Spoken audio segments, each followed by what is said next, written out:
what really happened on the 15th of July, 1799? Come with me and let's find out. Ready to find the truth? Let's go! That's when French Captain Pieree-Francois Bouchard discovered the Rosetta Stone and betrayed his best friend.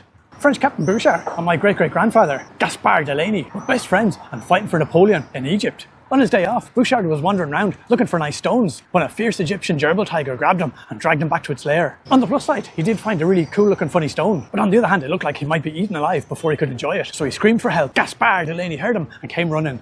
But he wasn't happy. For one thing, Delaney was only 4'11", and gerbil tigers are massive. And for another, Delaney was in love with Bernice Epiphany, who worked at the best pub in Rosetta, the Elephant Inn. But she only had eyes for Bouchard. So Bouchard said if Delaney saved him, then he'd tell Bernice what a bad-bottomed hero Delaney was, and she'd be over him like a sticky supper. So Delaney slayed the fearsome beast and they headed back to the Elephant Inn. But when they got there, Bouchard must have been in denial because he pulled the stone out of his big pocket and said he had fought the gerbil tiger for it, while Delaney was off getting his Balbotine Brazilian waxed. And Bernice giggled, even though as an innocent Egyptian girl she couldn't possibly have known what that meant. Betrayed, Delaney swore revenge. What was cool about the Rosetta Stone was that it was written in 3 languages. So it was the same as like holding 3 books at the same time, which was mad and nobody had ever seen it before. Bouchard bought himself and Bernice a bottle of champagne to celebrate, while Delaney went off to clean lemons and think. And I remembered reading about the High Priest of Memphis, Tennessee.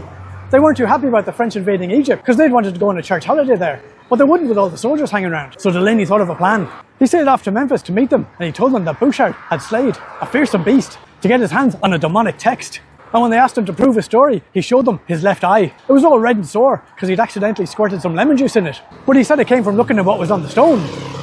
So the boys of Memphis mobilised their forces, and working with the Egyptian resistance, they managed to rout the French once and for all. Hello, there's my friend, hello. We do take a quick break? But Delaney's plan backfired, because nobody else's eyes went red when they looked at the stone. So they knew he was lying, and he was exiled from France and Egypt and condemned to wander the earth forever, like the Morning Jew. And although Bouchard was arrested and imprisoned for being a bowsy, when they let him out a few years later, he was made a captain for that very same thing. And then he married Bernice, and then he died and made her a widow, for which they made him a sous chef. But sure, that's nothing compared to what happened to my other great-great-great-great-grandfather. Make sure you follow or subscribe, or whatever they call it these days, so you don't miss that story.